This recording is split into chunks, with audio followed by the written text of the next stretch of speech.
before your elders. There was a time when humans and apes lived side by side. Impossible as that may seem. All right, so Juan Fernandez from the película in Puerto Rico. It is truly a pleasure to get to talk to you about your new movie, Kingdom of the Planet of the Apes. Thank you. And I have to say, man, I so connected with Noah. Oh, it was good. so hard for me watching him. It's an adventure movie, but he goes through it. Yeah, he so goes through it. I wonder if there was ever a point where you look at the sides and filming is like, oh God, no more, because it's so emotionally raw, and the performance comes through. So tell me about how was it for you?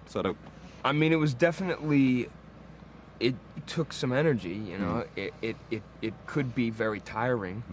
I don't think there was a moment where I was like, oh God, please no more.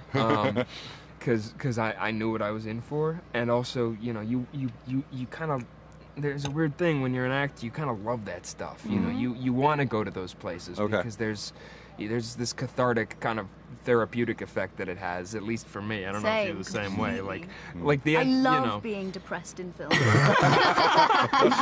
I know. I mean, both of us were in like film. That's very specific. Rocking in the corner. Yeah, you get these emotions out, and at the end of the day, it's like you feel good, you know. With something like motion cap, which is one thing that always amazes me with actors, like your body doesn't know you're acting. No, so it you doesn't. know what I mean, and then you have, true. and then the motion cap of it all. I don't know if that enhances the emotional experience because you got to be so aware of your instrument. And well, it all works together, and I think that was one thing that this film really taught me, was the importance of making sure it's all working together, it's all connected. Okay. But we had a brilliant motion, you know, movement coordinator teacher, Allan Gautier, and he would actually help me at least come out of this at the end of the day and sort of release the, you know, if I'd seen my father's corpse, or if I'd watched my friend die, or whatever, you know, whatever trauma Noah was going through at the moment. I didn't say which friend. No. You said your father died, though.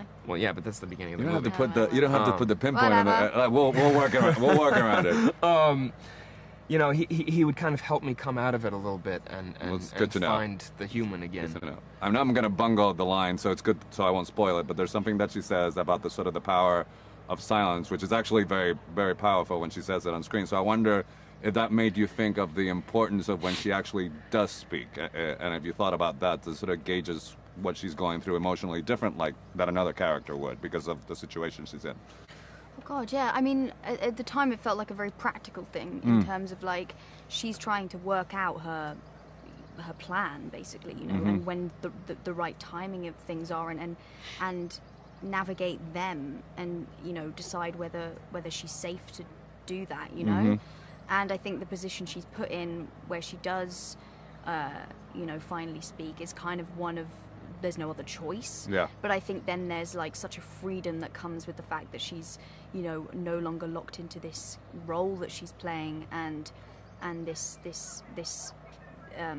secret. You know, there's something very like claustrophobic about not being able to just speak. Yeah. And so I think even me, like as Freya, I felt a release when I finally was able to, you know, explain to these guys what's going on. So let me ask you this. The movie's not pretentious at all, but I'm thinking about what happens with your character and not spoiling it. Did you think about sort of she represents human nature in a way, and the discourse that sort of brings to the relationship with Noah? So did that feed sort of I mean, the context of her actions for you, that you're playing her? Yeah, I mean, if you look at her journey throughout the film, it's like symbolic of evolution, you know. Which is kind of crazy, but yeah. yeah. Well, But also also she's the looking glass for viewers of this film. Yeah, because you you know? can't play that, but it just sort of feeds it in a beautiful way. Yeah, it's not something you're making this, you know, you're actually thinking about, but it is there. You know, with it, you know, naturally, it's just there. And you know, there's things that she does that kind of make you think about humanity and humans and their, you know, their capabilities and yeah, the dark places that they can go. Yeah. So I'm sure you weren't thinking about this, or maybe you can correct me if you were, but because you're so busy with the work while you're shooting, but you are part of now that's something that is cinema history. So I wonder if that, and now you're here talking about it because it's going to be released into the world. So did it cross your mind that, oh my God, the connection of your character and the things that came before, which are great things within the movie franchise. So I wonder how you feel about that. Yeah, I mean, it did, but I think when we actually got into shooting, I mean, my sort of relationship with that was before we began making the movie. I was literally going to say the same. Yeah, it was like when we were kind of in pre-production, I was like, oh my God, you know, I can't believe this is happening, and I don't know if I can do it. And then as soon as we started, you just kind of forget about that. And it's just, especially for me, because I was on every day for 6 months, you're in, and it's so intense that you can't think about that. You just want to you just want to do. You just want to do the work right. Yeah. And play the character, you know. So we were aware of it, but I don't think we thought about it actively. Similarly, like for me, it's usually in the audition process. Yeah. You're like, whoa, this is kind of massive. Yeah. And then once you've got it and you land, you're just kind of like, okay, here we go now. Let's get your head down, and all of that noise is cancelled out because you're so focused on doing the job well, you know. All right, so you did a fantastic job, and my time is up. Pleasure talking to you guys. Okay, Thanks Nice. Thanks so much. Nice talking to you.